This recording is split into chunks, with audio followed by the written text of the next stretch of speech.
ബാബ തിരുമേനിക്ക് അമേരിക്കയിലേക്ക് സ്വാഗതം, പ്രത്യേകിച്ച് ഷിക്കാഗോയിലേക്ക്. ഞങ്ങൾക്കറിയാം തിരുമേനി ഇവിടെ പല പ്രാവശ്യം അമേരിക്കയിൽ സന്ദർശനം നടത്തിയിട്ടുണ്ട്. എന്നാണ് തിരുമേനി ആദ്യമായിട്ട് അമേരിക്കയിൽ എത്തിയത്? ഞാൻ ആദ്യമായി അമേരിക്കയിൽ വന്നത് 1980-ലാണ്. 80-ലാണ്. ഏകദേശം 27 വർഷം ആയി. 27 വർഷം മുമ്പാണ് തിരുമേനി ആദ്യമായിട്ട് സന്ദർശനം നടത്തിയത്. അന്നത്തെ ആ മലയാളി സമൂഹവും ഇന്നത്തെ ആ മലയാളി സമൂഹവും തമ്മിലുള്ള ഒരു വ്യത്യാസം, നമ്മളൊരു താരതമ്യ പഠനം നടത്തുമ്പോൾ നമ്മുടെ മലയാളി സമൂഹത്തിന്റെ വളർച്ച എങ്ങനെയാണ് തിരുമേനിയെ കാണുന്നത്? അന്ന് അമേരിക്കയില് സ്വന്തമായി ഒരു വീടുള്ളത് 3 പേർക്ക് മാത്രമേ ഉണ്ടായിരുന്നുള്ളൂ. ഖനാനായ സമുദായത്തിലെ ഡോക്ടർ സൈമൺ അച്ഛൻ, ഡോക്ടർ തോമസ് ന്യൂയോർക്കില്, ഷിക്കാഗോയിലെ ഡോക്ടർ റോയി തോമസ്, മറ്റെല്ലാവരും അപ്പാർട്ട്മെന്റിലാണ് താമസിച്ചുകൊണ്ടിരുന്നത്. അതിൽ നിന്ന് ഇന്ന് വളരെ വ്യത്യാസം വന്നിരിക്കുന്നു. അന്ന് കുഞ്ഞുങ്ങൾ മലയാളം പറയാൻ ശ്രമിച്ചാൽ രക്ഷകർത്താക്കൾ നിരുത്സാഹപ്പെടുത്തിയിരുന്നു. ഇന്ന് കുഞ്ഞുങ്ങൾ മലയാളം പറയണമെന്ന് രക്ഷകർത്താക്കൾ ആഗ്രഹിക്കുകയും അതിനുള്ള വഴികൾ കണ്ടെത്തുകയും ചെയ്തിരിക്കുന്നു. 27 വർഷം കൊണ്ട് അമേരിക്കയിലുള്ള മലയാളികളുടെ സഹകരണത്തോടുകൂടെയോ നേതൃത്വത്തോടുകൂടെയോ ആലോചനയോടുകൂടെയോ നമ്മുടെ കേരളത്തിൽ വലിയ അഭിവൃദ്ധിയും അനുഗ്രഹവും ഉണ്ടായിട്ടുണ്ട്. എന്നാൽ അമേരിക്കയിലെ മലയാളികളുടെ ആരാധനാ സ്ഥലങ്ങൾ, ഹൈന്ദവർ, മുസ്ലിങ്ങൾ, അമേരിക്കയിൽ പണ്ട് മുതലേ വേരുറച്ച ക്രിസ്ത്യാനികൾ, അവരുടെ എല്ലാം ജീവിത രീതികളിൽ കേരളത്തിലെ നല്ല പാരമ്പര്യങ്ങളെല്ലാം പകർത്തപ്പെട്ടു എന്ന് പറയാൻ ഒക്കുകയില്ല. മറിച്ച് അമേരിക്കയുടെ ഫ്രീഡം ഏറെ മലയാളികൾ പകർത്തിയിട്ടുണ്ട്. അതുകൊണ്ട് ദോഷമൊന്നും വന്നിട്ടുണ്ടെന്നല്ല. എങ്കിലും ഞാൻ ഇഷ്ടപ്പെടുന്നത് കേരളത്തിലെ പണ്ടുകാലത്തെ കുടുംബജീവിതം, പിതൃപുത്ര ബന്ധം,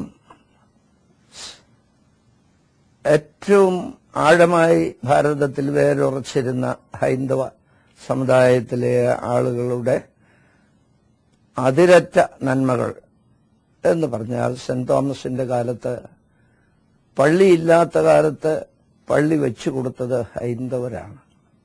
ഋഷിമാരുടെ നേതൃത്വത്തിലുള്ള ഒരു വളർച്ച ക്രിസ്ത്യാനികൾക്ക് ലഭിച്ചിരുന്നു. എന്നാൽ അമേരിക്കയിൽ ക്രിസ്ത്യാനികൾ, മലയാളികൾ വന്നിട്ട് ഇവിടുത്തെ ആളുകൾക്ക് അതുപോലെയുള്ള ഒരു കമ്പനികളൊക്കെ വലുതായി, രാജ്യത്തിലെ വികസന പ്രവർത്തനങ്ങളെല്ലാം ഒക്കെ ആയി. എങ്കിലും നമുക്ക് ഇന്ത്യയിൽ, പ്രത്യേകിച്ച് നമ്മുടെ ഭാരതത്തിലുള്ള, കേരളത്തിലുള്ള നന്മകൾ ഇവിടെ പ്രദാനം ചെയ്യാൻ കഴിഞ്ഞിട്ടുണ്ടോ എന്ന് എനിക്ക് സംശയമുണ്ട്. ഇവിടെ നിന്ന് സാമ്പത്തികമായി വലിയ നേട്ടം നമ്മൾ ഉണ്ടാക്കിയിട്ടുണ്ട്. അടുത്തിടയിൽ ഒരുപാട് സംഭവങ്ങളുണ്ടായി. ഇപ്പൊ കേരളത്തിലെ മറ്റ് സഭാ ബിഷപ്പുമാർ ഒരുമിച്ച് കൂടി ഒരു 2ാം വിമോചന സമരം, അതുപോലെ തന്നെ വിദ്യാഭ്യാസ പ്രക്ഷോഭണത്തിന് ആഹ്വാനം നൽകി. ബാബ തിരുമേനിക്ക് അതിനോടുള്ള ഒരു കാഴ്ചപ്പാട് എന്താണ്? എന്താണ് അതിനെക്കുറിച്ച് ഒരു അഭിപ്രായം? കേരളത്തില്, പ്രത്യേകിച്ച് ഇന്ത്യയിലെ, ലോകത്തിലെ സമുദായങ്ങളെല്ലാം ഒന്നിച്ചു നിൽക്കണം.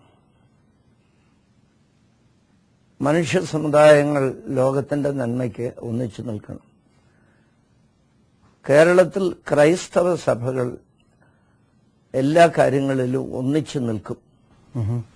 ഇപ്പോഴത്തെ ബഹുമാനപ്പെട്ട ഗവൺമെന്റ് ഭരണത്തിൽ വന്നു. വേരുറയ്ക്കാൻ പോകുന്നതേ ഉള്ളൂ. 1.5 വർഷം, 1 വർഷത്തിൽ ഏതാനും മാസങ്ങളും കൂടെ ആയല്ലോ. അവർക്ക് പ്രവർത്തിക്കാനും വികസന കാര്യങ്ങളിൽ സ്വതന്ത്രമായി ചിന്തിക്കാനും മറ്റുമുള്ള അവസരം നമ്മൾ കൊടുത്തേ മതിയാവും. കേരളത്തിലുണ്ടായ കാര്യങ്ങൾ പൂർണ്ണമായിട്ട് പഠിക്കാനായി ഞാൻ ശ്രമിച്ചില്ല, അതിനുള്ള സന്ദർഭവും ഉണ്ടായില്ല. ഞാൻ കേരളത്തിലുള്ളപ്പോൾ തന്നെ ചെറിയ ചില രീതിയിലുള്ള ആലോചനകളെല്ലാം നടന്നു വന്നു.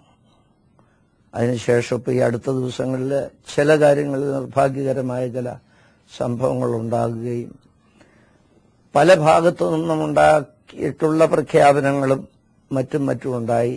ഞാൻ കേരളത്തിലെ അതിപുരാതന സഭയുടെ ഒരു മെമ്പറാണെങ്കിലും വലിപ്പത്തിൽ ചെറിയ ഒരു വിഭാഗമാണ്. അതിൽ ഏറ്റവും ചെറിയൊരു മനുഷ്യനാണ്. എന്നാൽ പ്രഖ്യാപനങ്ങൾ നടത്തുന്നവരും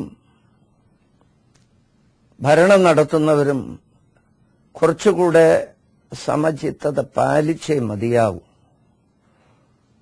ക്ഷമിക്കണം, 1959 ഞാൻ നിരീശ്വരത്വത്തിനെതിരെ പ്രസംഗിച്ചിട്ടുള്ളയാളാണ് അച്ഛനായിരിക്കുമ്പോൾ.